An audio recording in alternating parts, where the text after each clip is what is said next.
குட்டீஸ் நான் வந்துட்டேன். மணி என்ன 3 ஆயிட்டு. 3 ஆயிட்டுனா நம்ம வந்துருவோம். இன்னைக்கு ஒரு முக்கியமான வீடியோ தான் சொல்லப் போறேன். அது நான் எழுதிலாம் சொல்லல. இது வந்து லைஃப்ல நேத்து நான் வந்து நடந்த விஷயத்த தான் சொல்லப் போறேன்.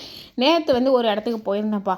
அந்த இடத்துல 2 பேரும் பேசிக்கிட்டு இருந்தது எனக்கு மனசு வந்து ரொம்பவே பாதிச்சுது. ஸோ அத வந்து நான் உங்கள்கிட்டலாம் ஷேர் பண்ணலாம் அப்படின்னு சொல்லிட்டு தான் நான் இன்னைக்கு இந்த வீடியோவை மேக் பண்ணியிருக்கேன். ஸோ அதனால் நான் எழுதலாம் இல்லை. ஏன்னா என் மனசில் இருக்கிறத நான் அப்படியே சொல்கிறதுனால இன்னைக்கு இப்படி நம்ம போடலாம் அப்படின்னு சொல்லிட்டு ஒரு சேஞ்சுக்காக இப்படி வந்திருக்கிறேன். வீடியோக்குள்ள போகலாம். அதுக்கு முன்னாடி எப்பவும் போல ஃபஸ்ட் டைம் என்னோட வீடியோ பார்க்குறேன், லைக் பண்ணுங்கள், ஷேர் பண்ணுங்கள், கமெண்ட் பண்ணுங்கள், சப்ஸ்கிரைப் பண்ணுங்கள். இப்போ வீடியோக்குள்ளே போயிடலாமா? முக்கியமான பாயிண்ட்ஸுப்பா.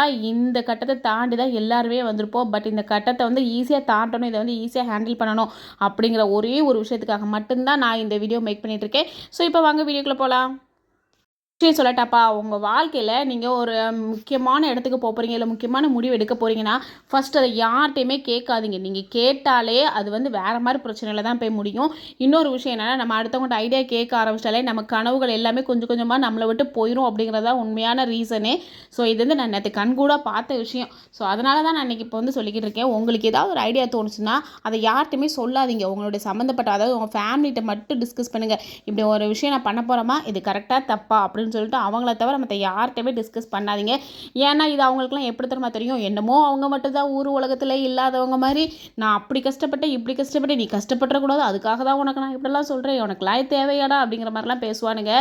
வாய் மட்டும்தான் 8 ஊருக்கு கிளியுமே தவிர செயலில் ஒன்றுமே பண்ண மாட்டானுங்க.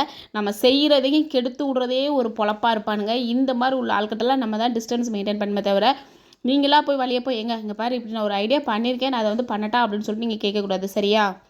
முன்னேறணும் நம்ம நினச்சிட்டா அடுத்தவங்ககிட்ட ஃபஸ்ட்டு கேட்கவே கேட்காதீங்க. ஏன்னா அவன் 1000 பிரச்சனையும் சொல்லுவான். இது முடியாது, நீ அகலக்கால் வைக்காத, இப்போவே இவ்வளோ பெரிய இதெல்லாம் உனக்கு தேவையா, யோசிச்சு செய்யி, இதில் தான் உனக்கு நிம்மதி கிடைக்கும், வீணாக போய் மாட்டிக்காத, ஆழம் தெரியாமல் காலை விடாத, இதில் வேற பழமொழியாக வேற திணிப்பானுங்க. என்னமோ அவங்களுக்கு தான் ஊர் உலகத்தில் இல்லாத மாதிரி தெரிஞ்ச மாதிரியும் நமக்கு ஒரு மண்ணாங்கட்டியும் தெரியாத மாதிரியே பேசுவானுங்க. பட் அப்படிலாம் இல்லை. நமக்கு அதெல்லாம் சொல்லி நம்ம மனசை வந்து டைவெர்ட் பண்ணுறதா அவங்களோட நோக்கமாகவே இருக்குது. இது தெரிஞ்சு பண்ணுறாங்களா தெரியாமல் பண்ணுறாங்களே தெரியாது. போய் இல்லைங்க, ஆனால் கரெக்டாக செஞ்சு வச்சுருங்க. அதாவது 10 வச்சுட்டு போயிருங்க. நம்ம அதை நினச்சி ஃபீல் பண்ணிக்கிட்டு சரி இது செய்ய வேண்டாம், அதை விட்டுருவோம் அப்படிங்கிற ஒரு ட்ராபேக்லேயே இருப்போம். இது எதுக்காக அப்படி சொல்கிறேன்னா, நேற்று வந்து ஒரு கல்யாண வீட்டுக்கு போயிருந்தேன்ப்பா. கல்யாண வீட்டில் வந்து எல்லோரும் கல்யாண பொண்ணு மாப்பிள்ளை எல்லார்ட்டையும் பார்த்து பேசிட்டு சாப்பிட்டுட்டு இந்த வெட்டியாக உட்காந்து அரட்டை அடிப்போம் பார்த்தீங்களா. அப்போ ஒருத்தர் வந்து சொல்கிறான், கொஞ்சம் கொஞ்சமாக நான் வந்து காசு சேர்த்து வச்சேன், சரி இதை வச்சு நம்ம வந்து ஒரு மளிகை கடை ஸ்டார்ட் பண்ணலாம் அப்படிங்கிற ஒரு ஐடியாவில் இருக்கேன், நீ ஏதாவது சொல்லேன்டி அப்படின்னு சொல்லிட்டு சொல்கிறான். அதாவது என் ஹஸ்பண்ட் ஆரம்பிக்க போகிறாங்க அப்படின்னு சொல்கிற மாதிரி. அதுக்கு அந்த அக்கா என்ன சொல்லணும், நீங்கள் பண்ணுப்பா, உங்களால் முடியும், சரி புருஷன் முன்னாடி 2 பேருமா சேர்ந்து பண்ண போகிறீங்களா, நல்லபடியாக பண்ணுங்கள், உங்களால் எல்லாமே முடியும், சக்ஸஸ் ஆவீங்க அப்படின்ட்டுலாம் சொல்லணும். அதை விட்டுட்டு பக்கி போய் உள்ளங்க என்ன லட்சணத்தில் தெரியுமா சொன்னிச்சு, ஏண்டி இப்போவே எதுக்கு ஸ்டார்ட் பண்ண போகிறேன், இப்போ தானே உன் பிள்ளைங்க வளர்கிறாங்க, வளரட்டும் பார்த்துக்கலாம், அதை வேறு எதையாவது ட்ரை பண்ணு அப்படின்னு சொல்லிட்டு. உடனே இந்த அக்கா சொல்லுச்சு, இல்லைக்கா இப்போவே நம்ம கொஞ்சமாச்சும் வளரணும்னா அப்போ தான் நம்ம பிள்ளைங்க நல்லா இருக்கும் அப்படின்னு சொல்லிட்டு. நீயே எப்படிலாம் நினைக்கிற, உன் பிள்ளைங்க நல்லா படிக்க வை, அவங்கள வந்து கவர்மெண்ட் வேலைக்கு போக சொல்லு, அது அப்போ உன்னோட லைஃப் வந்து தன்னால் வந்து முன்னேறும். இப்போவே நீ முன்னேறணும் ஏன் நினைக்கிறேன், இப்போ நல்லபடியாக வேலைக்கு நீங்கள் 2 பேரும் போய்கிட்டு தானே இருக்கீங்க, அதை வச்சே சமாளிங்க, திடீர்னு ஒரு பெரிய லெவலுக்கு போகணும்னு சொல்லிட்டு நினைக்காத அப்படின்னு சொல்லிட்டு சொல்கிறாங்க. காரணம் என்னென்னா, இவங்க 2 பேருமே சூப்பர் மார்க்கெட்டில் தான் வேலை பார்த்துட்டு இருக்கிறாங்க. ஹஸ்பண்டும் ஒய்ஃபும் சூப்பர் மார்க்கெட்டில் வேலை பார்க்குறாங்க. அதில் கொஞ்சம் நிறைய அனுபவம் வந்தோடனே கையில் காசும் சேர்ந்துச்சு, கொஞ்சம் இந்த அக்காவோட நகையும் வச்சு, அதாவது தாலி செய்யும் போது கொண்டு அவங்க வந்து அடகு வைக்க ரெடியாக இருக்கிறாங்க.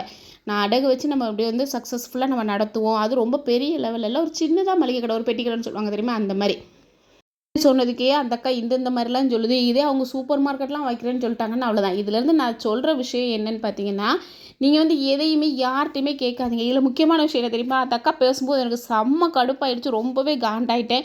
பட் அவங்க முன்னாடி எதுவுமே நான் சொல்லலை. என்ன சொன்னேன்னா, அக்கா நெகட்டிவாக பேசாதீங்கக்கா, அவளே ஏதோ ஒன்று ஆசைப்பட்டு செய்யணும்னு நினைக்கிறேன். என்னோட சின்ன பொண்ணு தாவா. நான் சொன்னேன், அந்த அவளே ஏதோ ஒரு விஷயத்தில் ஆசைப்பட்டு முன்னேற வரன்னு நினைக்கிறேன். அவள் ஹஸ்பண்டும் அவளும் நல்லபடியாக முன்னேறிட்டு வரட்டுமே. அவங்களுக்கு வந்து 2 பசங்க, பையன் 1 பொண்ணு 1.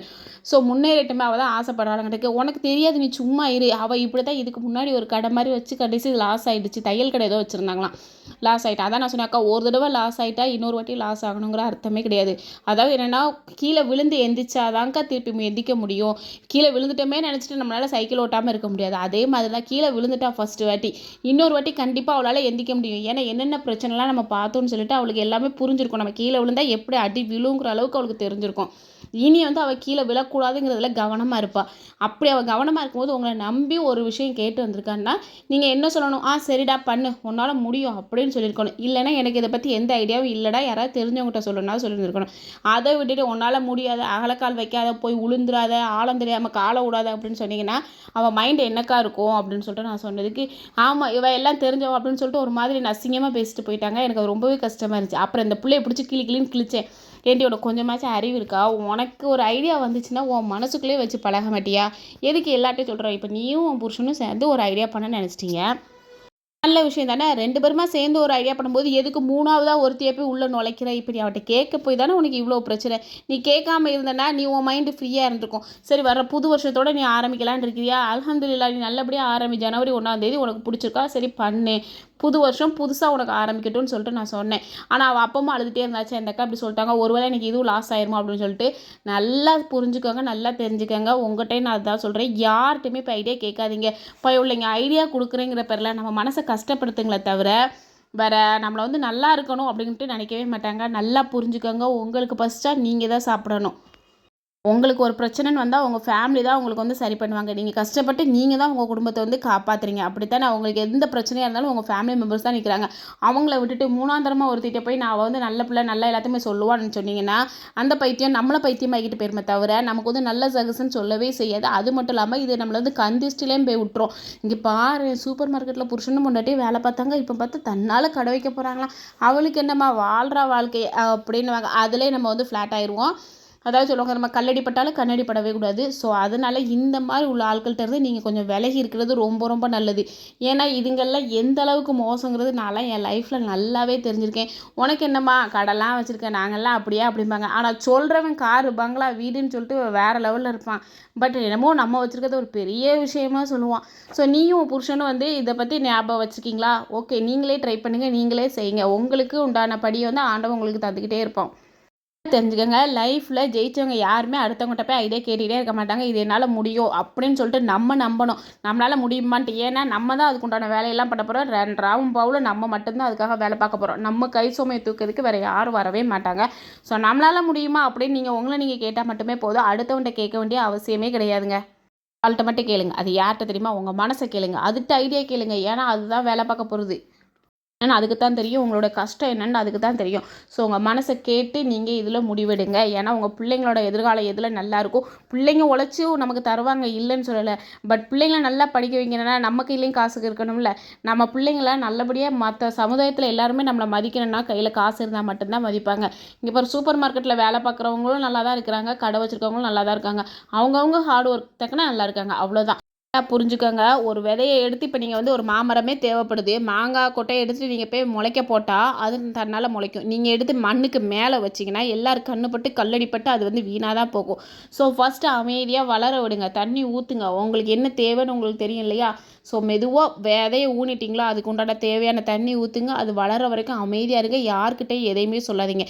அது மரமாக காய்ச்சி பூத்து குலுங்கி உங்களுக்கு கனி தரும் பார்த்தீங்களா? அப்போ வந்து மற்றவங்க வந்து புரிஞ்சுப்பாங்களே தவிர அது வரைக்கும் நான் வந்து ஒரு மரம் வச்சுருக்கேன், அது காய்க்கும், அது அப்படி செய்யும் இப்படி செய்யும்னு சொல்லிட்டு நம்மளே போய் வெளியே போய் ரொம்ப ஓவராக பேசணும்னா அவங்க நமக்கு மேலே ஓவராக பேசுவாங்க. நீங்கள் கண்டுக்கவே செய்யாதீங்க, அமைதியாக இருங்க. உங்களோட வேலையை நீங்கள் கரெக்டாக பாருங்கள். கண்டிப்பாக நம்மளும் லைஃப்பில் சக்ஸஸ்ஃபுல்லாக வருவோங்க. கிட்ட ஐடியா மட்டும் கேட்காதீங்க. உங்களை நம்பாதவங்க கிட்ட உங்களோட கனவை போய் அடகு வைக்காதீங்க. அடகு வைக்க வேண்டிய இடம் அது கிடையாது. உங்களோட ஃபேமிலி மெம்பர்ஸ் மட்டும் தான். அவங்ககிட்டவே நீங்கள் சஜஷன் கேட்காது உங்களோட விருப்பம் தான்.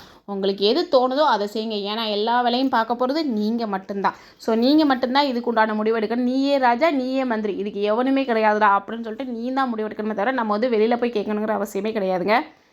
தோத்துட்டாலும் அதுலேருந்து எந்திக்க போகிறது நீங்கள் தான். நீங்கள் வந்து ஜெயிச்சிட்டாலும் அதுலேருந்து இன்னும் முன்னேறி போக போகிறது நீங்கள் தான். ஸோ நீங்கள் யார்கிட்டையுமே எதையுமே கேட்காதீங்க. தோத்தாலும் ஜெயிச்சாலோ மீசையை முறுக்குடா, அவ்வளோதான். நம்ம தோக்குறோம் ஜெயிக்கிறோம் அது 2வது விஷயம். நம்ம மீசையை முறுக்கிக்கிட்டு நிற்போடா அப்படின்னு சொல்லிட்டு நீங்கள் தான் தைரியம் பண்ணிக்கணும். உங்கள் கனவுக்கு நீயே நம்பிக்கை, உங்கள் வாழ்க்கைக்கு நீங்களே வழிகாட்டி. எவன்கிட்டையும் எதையும் கேட்க வேண்டாம். நம்ம தான் ராஜா, நம்ம தான் மந்திரி, அப்படித்தான் இருக்கணுமே தவிர யார்கிட்டையுமே ஐடியா கேட்காதீங்க. என்னப்பா இதை தான் நான் இன்றைக்கி சொல்ல வந்தேன். என்னுடைய வீடியோ உங்களுக்கு பிடிக்கும் நம்புறேன். பிடிச்சா லைக் பண்ணுங்கள், ஷேர் பண்ணுங்கள், கமெண்ட் பண்ணுங்கள், சப்ஸ்கிரைப் பண்ணுங்கள். முக்கியமாக அந்த ஹைப் பட்டனையும் கொஞ்சம் தட்டி விடுங்க, ஓகேவா? நிறைய ஃப்ரெண்ட்ஸ் இப்போலாம் டவுன் ஆகிட்டீங்க போலயே, என்னாச்சு கமெண்ட்ஸே வரக்கானோ? கமெண்ட்ஸையும் கொஞ்சம் அள்ளி தொழிங்கப்பா, நம்மளும் ஜாலியாக பேசிகிட்டு இருக்கலாம், ஓகேவா? Tata bye friends. இதோ மாதிரி இன்னொரு வீடியோவில்